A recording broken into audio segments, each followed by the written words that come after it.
past 10. I ran away with my life, fast forward, never turn back again. It's kind of funny that the more we pass time, the more we need to set the rewind. And 19 was the year I had to leave you, but now I'm seeing all the signs.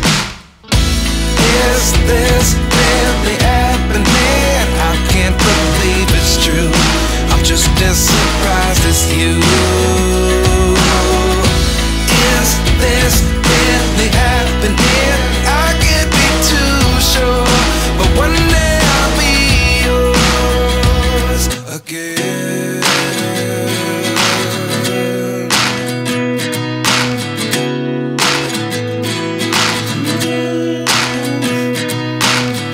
Life lessons come one in a dozen.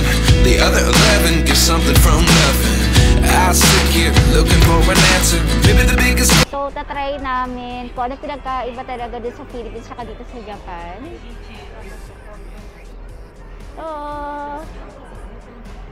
So, yan.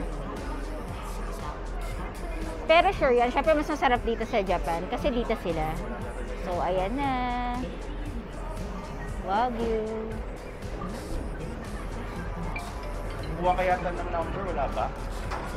Hello? Hindi yun. Ano?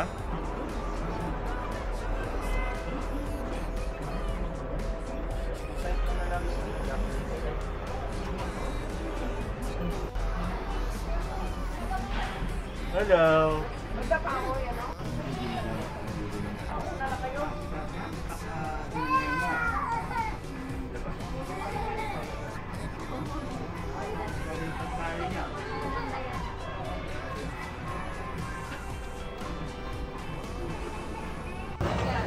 So, here, dito tayo mag-grill. So, meron ka lang isang maliit na table. Then, sa side mo. So, yan, sinanab na siya. Then, dito mo itatap yung mga orders mo. So, mamimili ka kung anong set meal. So, dito yung mga condiments niya. So, yan. Then, kung gusto mo may cover and mag-isa ka, dito palagyan mo. So, yan. Then, water here. Yan. So, yung gripo, yun yung kukuha mo ng water. Then, ito yung pinaka-glass mo. So, yan. Waiting na lang tayo dun sa order natin. So, yan. Dumating na yung food ko. So, nakakuha na rin ako ng chopstick. So, yung chopstick nandito lang sa ilalim mo. Ayan. So, meron din dito toothpick, tissue. Then, ito yung mismong chopstick. Then, okay na yung pag-grillan ng pinaka-beef. Then, sa side, dito niya in-open na kung ano yung heat niya. So, that's it. Grilling. So, yan. Ito na yung soup. And nga pala mga kalapatseras, yung rice nila dito is nare-refill. Nare-refill na. So, parang unli ang lalabas siya. So, yan. Wala to rin nagluluto sa akin ngayon kasi sinanab. Nagluluto ng sarili niya. Actually, hindi kayo mahihirapan dito kasi lahat naman ng mga menu dito sa Japan is natatranslate na siya into English. Ang mahirap lang, for example, yung mga natatanong kayo nung, kunyari, kung pwede ba siyang matry. Katulad kanina, bibili ako ng pang curl. Actually, nag-aral ako ng Nihongo. Pero syempre, nung college pa yun, nakalimutan ko na halos. So, dapat pala talagang nagbabasa-basa pa ulit.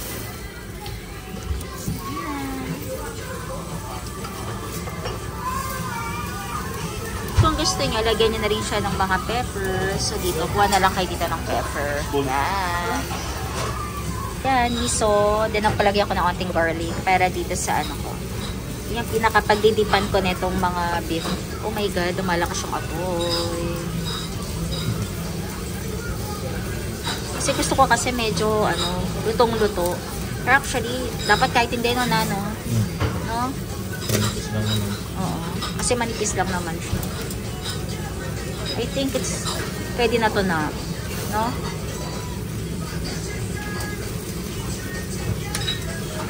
Oh my God, it's sunog na.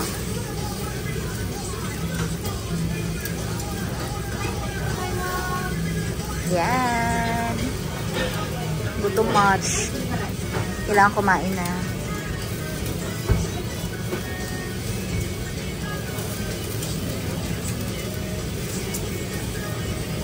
Oh my God. Nakita mo yun? Fire na yan. Kailangan na ng fire truck na. Pero ang konti ng kimchi nila. Pero sa tingin ko, hindi ba nare-refillan yung kimchi na? Yeah. Ito, onting luto na lang to kasi medyo makapal siya.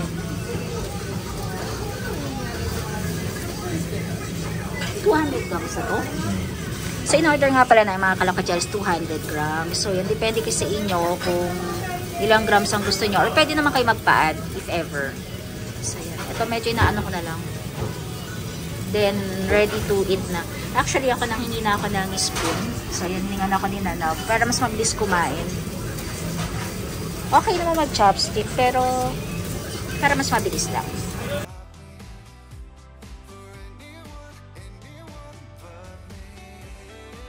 Si Nana, kumuha pa na extra rice. Daming rice.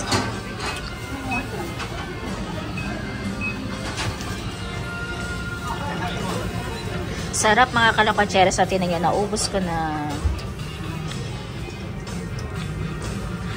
Dun sa Philippines, okay kung compare mo sa Philippines tsaka dito, mas masarap, no?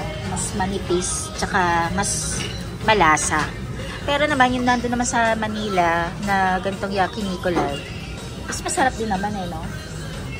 Ayun mga kalakwacheras, tapos na akong kumain. So yan, makikita nyo naman, walang-wala na.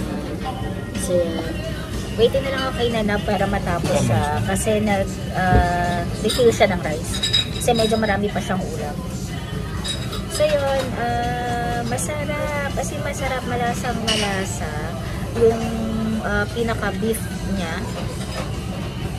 And talagang okay naman din yung mga crew nila. Accommodating din naman. So yan, napakasarap. Busog na. At least ngayon nakapad rice at hindi na kami muna puro noodles naman So yun, mga kalakwacheras, 100%. Pero kung hindi nyo pa kaya, syempre, kung hindi mo kayo makapunta dito sa Japan, yung sa Manila, okay na rin siguro yung sa yakiniku like nila. Kasi masarap talaga din naman. So, masarap din doon. Pero syempre, ang authentic kasi nandito sa Japan. So, yun. So, yun. Try nyo na rin mga kalakwacheras dyan sa Manila. Try nyo yung yakiniku like kasi talagang masarap. And alam ko, hindi naman ganun kadami yung kumakain doon sa MOA. Sa MOA kasi mismo yakiniku like din sa atin sa Manila. Pero syempre, depende kasi kung anong araw kayong pupunta. Hindi ko na kasi sure kung anong day kayo pupunta. Alam ko weekday yun Kaya medyo onti yung tao nung kumakain kami doon. So yun mga kalakwacheras. Tapos na kami kumain. Then ito pala yung nila. So after mo kumain, dyan yung kitchen nila. Nasa likod lang namin. So after mo kumain, kasi binibigyan ka nila ng receipt. So ganito yung receipt mo. So yan, yan dito, ilalagay niya doon. Itutusok niya doon yung receipt mo, then babayaran mo after mo na kumain. So yun, kung magpapa-additional ka, kunyari refill ka ng rice, kailangan nyo pa rin gumamit dito sa monitor. Yan. So lahat sa monitor lang. And lahat ng kailangan yan dito na sa table. Sabi ko nga sa inyo kanina, sa ibaba ninyo merong box doon para sa chopstick. And then kung hindi naman kayo ganun ka marunong sa chopstick, pwede naman kayo mahingi ng spoon sa kanila. So, yun. And yung glass, water. So, dito yung mga condiments nga pala nila is kompleto naman. So, merong soy sauce, lemon, garlic, miso. Yung miso, yun, recommended ko yun. I-recommend ko yun kasi ang sarap. Plus, chili. Yung pinaka-spicy na sauce, no? So, yun. And, ano pa ba yung mga nandyan na? Ayun, miso. And then, ano ba itong isa? Red chili. Yun, red chili yung yung i-add ninyo and yung garlic. So yun, okay na. And yung rice nila, grabe, sobrang generous nila sa rice dito kasi expensive ang rice dito sa Japan. So yun, na ganyan kadami, punong-puno yan. And yung rice nila naman, madaling kainin niya lalo na kapag naka-chopstick ka. So yun ang mga kalakwacheras. Okay na, busog na, happy tummy na ulit.